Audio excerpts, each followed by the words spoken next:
Hello student, हम लोग organic synthesis by enolate chapter cover कर रहे थे। इसमें हम लोगों को दो कंपाउंड पढ़ना है, ethyl acetoacetate and di ethyl malonate, है ना। मैंने एग्जांपल भी आपको लास्ट लेक्चर में बताए थे इसके, और फॉर्मूले के भी बारे में जिक्र किया था। आज हम लोग एक कंपाउंड के बारे में पढ़ेंगे जिसका नाम है इथाइल एसीटोएसीटेट, और आपको मैंने इसका फार्मूला भी ब्रैकेट में लिख दिया है, CH3CO CH2COO2H5, ethyl acetoacetate. Ethyl acetoacetate किस तरीके से आपके एग्ज़ाम में क्वेश्चन पूछा करता है। सबसे पहले इथाइल एसीटोएसीटेट की प्रिपरेशन, जब इथाइल एसीटोएसीटेट की प्रिपरेशन करते हैं तो प्रिपरेशन हम एक मैकेनिज़्म के द्वारा करते हैं जिसे हम बोला करते हैं क्लीजन कंडेंसेशन, है ना। तो क्लीजन कंडेंसेशन की हम लोग मैकेनिज़्म देखेंगे जो बहुत ही मोस्ट है आपके एग्ज़ाम के पॉइंट ऑफ व्यू से, क्योंकि मैकेनिज़्म थर्ड ईयर में तो है ही नहीं, बहुत कम है आपके सिलेबस में। सिर्फ 5-6 मैकेनिज़्म है, उनमें से एक मैकेनिज़्म आपने कर लिया है सल्फोनेशन की, और दूसरी मैकेनिज़्म इस चैप्टर में है, तो इसकी भी मैकेनिज़्म अच्छे से आप करेंगे कवर। उसके बाद इसकी chemical properties and synthetic importance, जैसे गिरनार रिएजेंट का सिंथेटिक इम्पोर्टेंस पढ़ा था हम लोगों ने, इसी तरीके से इथाइल एसीटोएसीटेट का सिंथेटिक इम्पोर्टेंस पढ़ेंगे। तो बहुत ही आसान होता है, बस रिएक्शन थोड़ी सी बड़ी हो जाया करती है ना। तो बहुत ही इजी चैप्टर है ये, और आपके एग्ज़ाम में मैक्सिमम मार्क्स का आता है, तो बहुत ही अच्छे से पढ़िएगा। तो हम लोग बात करते हैं इथाइल एसीटोएसीटेट की। इथाइल एसीटोएसीटेट का फॉर्मूला आपके सामने लिखा हुआ है। हम बात करते हैं प्रिपरेशन की। प्रिपरेशन इसकी करेंगे by Claisen condensation reaction.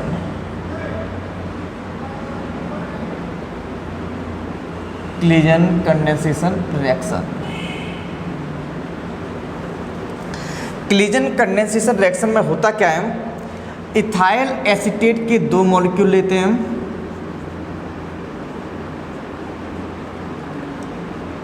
Ethyl acetate के दो मॉलिक्यूल लेते हैं, और ये जो मॉलिक्यूल का कंडेंसेशन है C2H5ONe की प्रेजेंस में एंड एसिड की प्रेजेंस में कराते हैं। ये एसिड CH3COOH से आता है, एसिड की ये जो H+ है वो कहाँ से मिलता है मुझे, CH3COOH से। जब हम इथाइल एसीटेट के दो मॉलिक्यूल का कंडेंसेशन C2H5ONe सोडियम मेथॉक्साइड और एसिड की प्रेजेंस में कराते हैं, तो आपका इथाइल एसीटोएसीटेट का फॉर्मेशन हुआ करता है। इथाइल एसीटोएसीटेट का फॉर्मेशन हुआ करता है। ये यहाँ से H, यहाँ से C2H5 निकल जाया करता है, ठीक है। ये तो फंडामेंटल रिएक्शन हो गई। इसकी मैकेनिज़्म, इसी रिएक्शन को हम लोग क्या बोलते हैं, क्लीजन कंडेंसेशन रिएक्शन। इसकी मैकेनिज़्म आपके एग्जाम में आया करती है, तो इसकी मैकेनिज़्म देखते हैं। ज़रा ध्यान से समझिएगा, ये थोड़ी सी बड़ी सी मैकेनिज़्म है, लेकिन आपको बहुत आसानी से समझ में आ जाएगी। फर्स्ट स्टेप में करते क्या है, इथाइल सोडियम एथॉक्साइड, ये जो है आपका सोडियम एथॉक्साइड की ब्रेकिंग करते हैं। ये जो सोडियम एथॉक्साइड है वो स्ट्रॉन्ग बेस होता है, आपको पता है ना। सोडियम एल्कोक्साइड कैसा होता है, स्ट्रॉन्ग बेस हुआ करता है। इसी तरीके सोडियम एथॉक्साइड एक स्ट्रॉन्ग बेस होता है। तो सबसे पहले formation of ethoxide ion, formation of ethoxide ion. सबसे पहले होता क्या है, इथाइल एल्कोहल सोडियम से रिएक्शन करता है और सोडियम एथॉक्साइड बनता है। सोडियम एथॉक्साइड बनता है। सोडियम एथॉक्साइड की ब्रेकिंग होके क्या बन जाता है, C2H5O- और Na+। ये आपका क्या है, एथॉक्साइड आयन है। ये आयन कौन सा है, एथॉक्साइड आयन। तो फर्स्ट स्टेप में क्या है, हम लोग एथॉक्साइड आयन का फॉर्मेशन क्या करते हैं, और सेकंड स्टेप में ये जो एथॉक्साइड आयन हुआ करता है वो इथाइल एसीटेट के एक मॉलिक्यूल से रिएक्शन करता है और कार्बन आयन का फॉर्मेशन करता है। सेकंड स्टेप में क्या होगा, फॉर्मेशन ऑफ कार्बेनाइन फॉर्मेशन ऑफ कार्बेनाइन। कार्बेनाइन का फॉर्मेशन कब होगा? जब ये जो एथोक्साइड आयन बना है इन दोनों मॉलिक्यूल में से एक मॉलिक्यूल से ये एथोक्साइड आयन रिएक्शन कर लेता है और कार्बेनाइन का फॉर्मेशन करता है। जरा समझो कैसे। ये आपका एथोक्साइड आयन है, ठीक है। होता क्या है, ये लिख दिया मैंने इथाइल एसीटेट, ठीक है। यहाँ से ये अल्फ़ा, मतलब ये तो ग्रुप है, COO ग्रुप है, ये देखो जरा, ये COO ग्रुप है। इससे जुड़ा हुआ कार्बन क्या है? अल्फ़ा कार्बन है। अल्फ़ा कार्बन से जुड़ी हाइड्रोजन अल्फ़ा हाइड्रोजन सॉरी, ये जो हाइड्रोजन है इसके साथ निकल जाया करती है, ये हाइड्रोजन इसके साथ H+ के फॉर्म में निकल जाती है, तो यहाँ पे क्या आएगा? नेगेटिव आ जाएगा। तो क्या फॉर्मेशन हो गया? कार्बेनाइन का फॉर्मेशन हो गया और C2H5OH बन गया, C2H5OH बन गया, ठीक है। कार्बेनाइन यहाँ पे नेगेटिव आ जाएगा। इस तरीके से कार्बेनाइन का फॉर्मेशन होता है,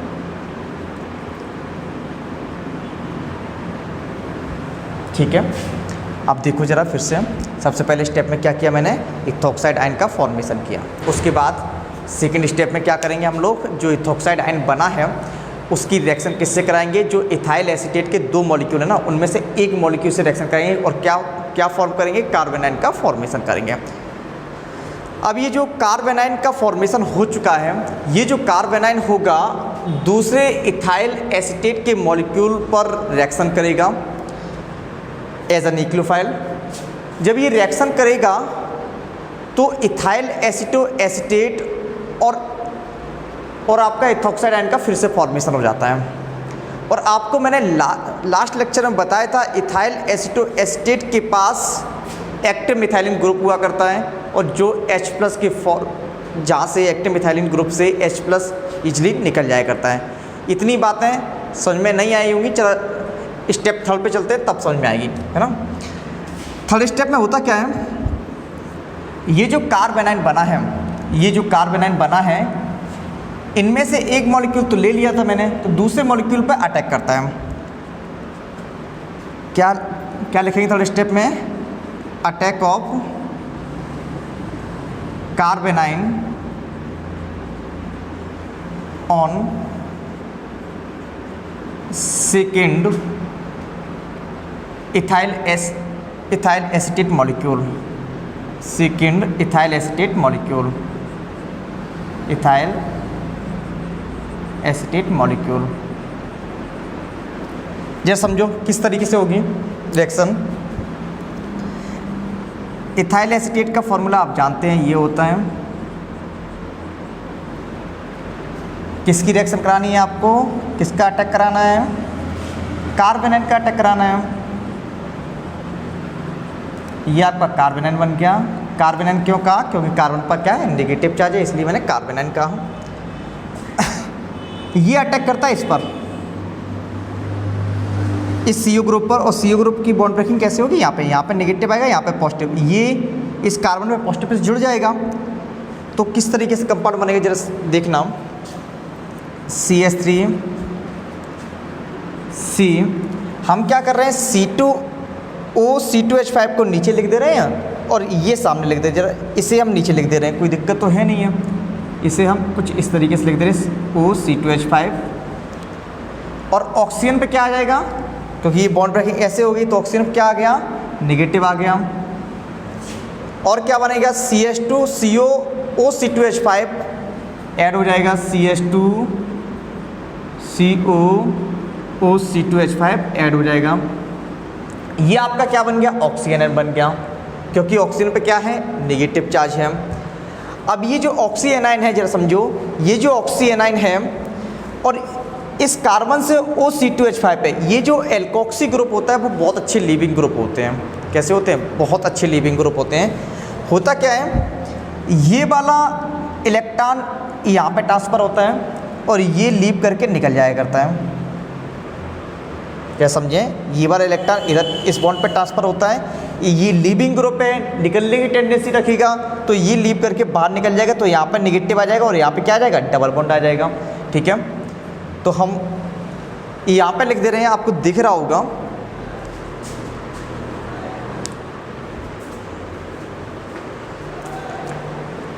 तो यहाँ पे क्या होगा जरा समझो, हम नीचे लिख दे रहे हैं ना, आपको नीचे दिखेगा, नहीं दिखेगा। चलो ऊपर के हम स्टेप मिटा दे रहे हैं, फिर से एक बार समझ लेते हैं, उसके बाद मिटाते हैं, ठीक है। सबसे पहले क्लेजन कंडेंसेशन में क्या किया मैंने, इथाइल एसीटेट के 2 मॉलिक्यूल लिए, उसकी रिएक्शन C2H5ONA और एसिड की प्रेजेंस में कराई तो इथाइल एसीटो एसीटेट का फॉर्मेशन होता है। इसकी मैकेनिज्म अगर देखना हो तो सबसे पहले क्या करेंगे, C2H5ONA की ब्रेकिंग करा देंगे, इथॉक्साइड आयन का फॉर्मेशन हो जाएगा। इथॉक्साइड आयन क्या करेगा, एक इथाइल एसीटेट के मॉलिक्यूल पर रिएक्शन करेगा, कार्बेनाइन का फॉर्मेशन होगा। कार्बेनाइन क्या करता है, कार्बेनाइन दूसरे इथाइल एसीटेट पर अटैक करता है, ऑक्सीएनाइन, यहाँ तक हमने कर लिया, ऑक्सीएनाइन का फॉर्मेशन होता है। अब इससे नीचे आपको दिखेगा नहीं तो हम ऊपर का मिटा दे रहे हैं क्योंकि बोर्ड में जगह है नहीं है। आपको क्या करना है, अगर पहले समझ में नहीं आया तो आप पीछे कर लीजिएगा, ठीक है। तो हम ये सब मिटा दे रहे हैं।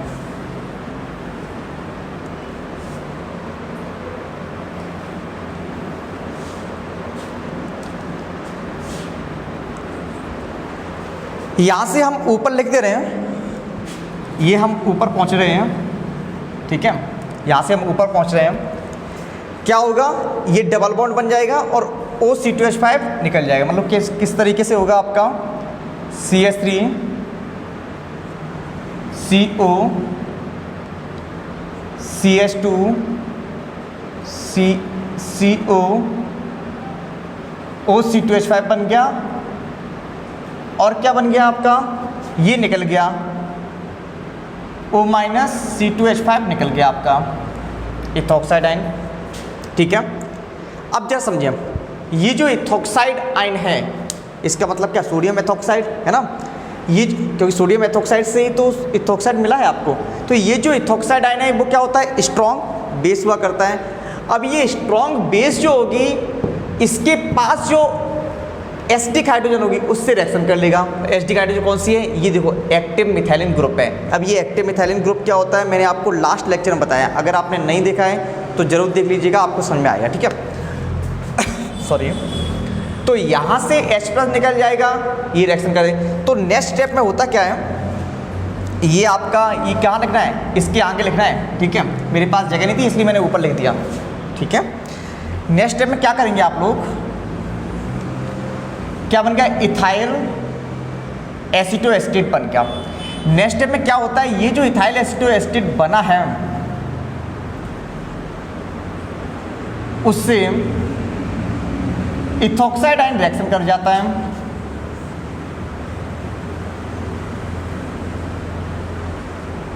इथॉक्साइड आयन रिएक्शन कर जाता है। तो यहां से H+ निकल जाता है क्योंकि H+ निकालने की टेंडेंसी होती है। ये क्या होता है, एक्टिव मिथाइलिन ग्रुप होता है ना, ये एक्टिव मिथाइलिन कंपाउंड है, यहाँ से H+ निकल जाएगा। जब यहाँ से H+ निकल जाएगा तो यहाँ पे क्या बनेगा, यहाँ से ये H+ निकल गया तो यहाँ पे क्या बनेगा, माइनस बनेगा। तो O- C2H5 H+ निकाल देगा, क्या बन जाएगा आपका, C2H5 OH बन जाएगा। यहाँ पे क्या आ गया, नेगेटिव आ गया। तो कुछ इस तरीके से लिख दिया मैंने।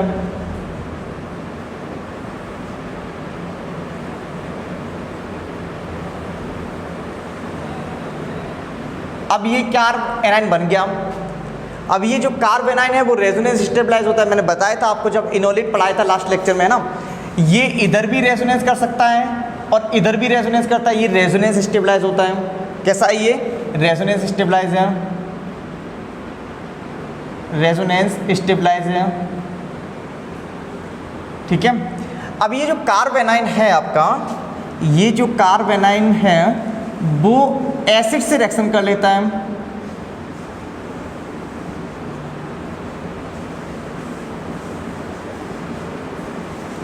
एसिड से रिएक्शन करेगा। ये जो एसिड है मतलब H+ देगा, H+ यहाँ से निकल के कहाँ लग जाएगा, जाके यहाँ पे लग जाएगा। क्या बन जाएगा आपका, इथाइल एसीटो एसीटेट का फिर से फॉर्मेशन हो जाएगा।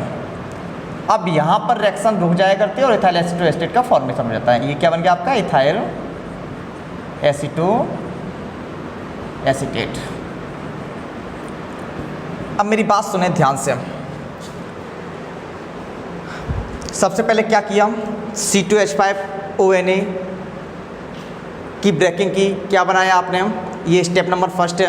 यहाँ पे मैंने लिखाया था फॉर्मेशन ऑफ इथॉक्साइड लिखा हुआ था, मैंने मिटा दिया है ना।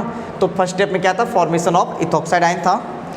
क्या बन जाएगा आपका, ये आपका क्या इथॉक्साइड आयन बन गया। अब ये इथॉक्साइड आयन क्या करता है, इथाइल एसीटेट के एक मॉलिक्यूल पर अटैक करता है और क्या बन जाता है आपका, कार्बन आयन का फॉर्मेशन होता है। कार्बन आयन क्या करेगा, इथाइल एसीटेट के दूसरे मॉलिक्यूल पर अटैक कर देगा, ऑक्सी आयन का फॉर्मेशन करेगा।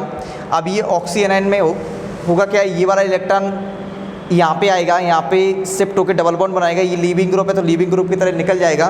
तो ये वाला हमने स्टेप, ये यहाँ पे मेरी नीचे जगह नहीं थी है ना, हमने क्या किया, ऊपर का मिटा के इधर लिख दिया, ये वाला ग्रुप है। आपको क्या करना है, इसके आगे लिख देना, आपके पेज पे जगह होगी, इसके आगे ये वाला ग्रुप जो है इसके आगे लिख देना, ठीक है। क्या बन जाएगा आपका, C2H5O- निकल गया, यहाँ पे ये इलेक्ट्रॉन रिवर्ट होकर डबल बॉन्ड बन गया। देखो यही लिखा हुआ है, देखो ये भी क्या है, इथाइल एसीटोएसीटेट ही तो है, तो इथाइल एसीटोएसीटेट बन गया और इथॉक्साइड आयन बन गया। अब आपको ये पता है इथॉक्साइड आयन जो होता है वो स्ट्रॉन्ग बेस होता है ना। अब स्ट्रॉन्ग बेस है और इसके पास एसिडिक हाइड्रोजन है, ये बेस है और इसके पास एसिडिक हाइड्रोजन है, मतलब ये एसिड है, तो आपस में स्वाभाविक है ये आपस में क्या करेगा, रिएक्शन करेगा। जब ये रिएक्शन करेगा तो क्या करेगा, यहाँ से H+ निकाल लेगा, H+ निकल के यहाँ पे चला जाएगा, तो क्या बन जाएगा, C2H5OH बन जाएगा। यहाँ पे क्या आ जाएगा, नेगेटिव आ जाएगा। ये कार्बन आयन बना, ये कौन सा कार्बन आयन है, ये रेजोनेंस स्टेबलाइज कार्बन आयन है, जिसे हम लोग क्या बोला करते हैं, इनोलेट बोला करते हैं ना। तो ये रेजोनेंस स्टेबलाइज जो कार्बन आयन बना हुआ है, ये क्या करता है, किसी एसिड से मतलब CH3 सिनोलेट एसिड के फॉर्म में ले लेते हैं, यहाँ से H+ निकलेगा और H यहाँ पे आ जाएगा, क्या बन जाएगा, इथाइल एसीटोएसीटेट। अब आपके कुछ डाउट होंगे कि सर यदि हमने क्या कर दिया, थर्ड स्टेप में ही इथाइल एसीटोएसीटेट बना लिया था, तो ये वाले स्टेप की रिक्वायरमेंट क्या है। देखो जरा, ये भी तो इथाइल एसीटोएसीटेट ही है ना, हमने जब यहीं पर बन गया था तो ये दोनों स्टेप की रिक्वायरमेंट क्या पड़ी, जरा समझें। ये बेस है ना, ये तो बना ही है, ठीक है, ये इथाइल एसीटोएसीटेट बना है, इसके साथ बेस भी बन गया। अब ये बेस तो अटैक करेगा ना इस पर, एसिड है क्योंकि एसिडिक हाइड्रोजन है इसके पास, ये आपस में रिएक्शन कर लेते हैं, ये बनता जरूर है लेकिन तुरंत ही कन्वर्ट हो जाता है कार्बन आयन में। किसकी वजह से, इस बेस की वजह से। क्लियर है इतना। तो जैसे ये बना, कन्वर्ट हो गया कार्बन आयन में। अब ये कार्बन आयन फिर से एसिड से रिएक्शन करे तब बनाता है इथाइल एसीटोएसीटेट। अब ये जो इथाइल एसीटोएसीटेट बना है ये आपका स्टेबल प्रोडक्ट के फॉर्म में रहा करता है। तो यहाँ पर जो फिफ्थ स्टेप है आप कह सकते हैं फॉर्मेशन ऑफ प्रोडक्ट, है ना। फिफ्थ स्टेप जो है, मेरे पास जगह नहीं है, आप लोग लिख लेना, फॉर्मेशन ऑफ प्रोडक्ट। ये क्या है आपका, formation of product, formation of product, ठीक है, आप लोग लिख लेंगे फॉर्मेशन ऑफ प्रोडक्ट। ओके, तो आपको क्लीजन कंडेंसेशन की मैकेनिज्म पूरी समझ में आ गई होगी। अगर बाय द वे आपको कोई डाउट हो तो आप मुझे ज़रूर बताएं, है ना। मैंने 5 स्टेप में इसे कवर किया है, आप लोग बार बार इसे देखें और बार बार मैं जो बताने की कोशिश कर रहा हूँ उसे ध्यान से सुनें, आपको पूरी मैकेनिज्म अच्छे से तैयार हो जाएगी। ठीक है, मिलते हैं नेक्स्ट लेक्चर में।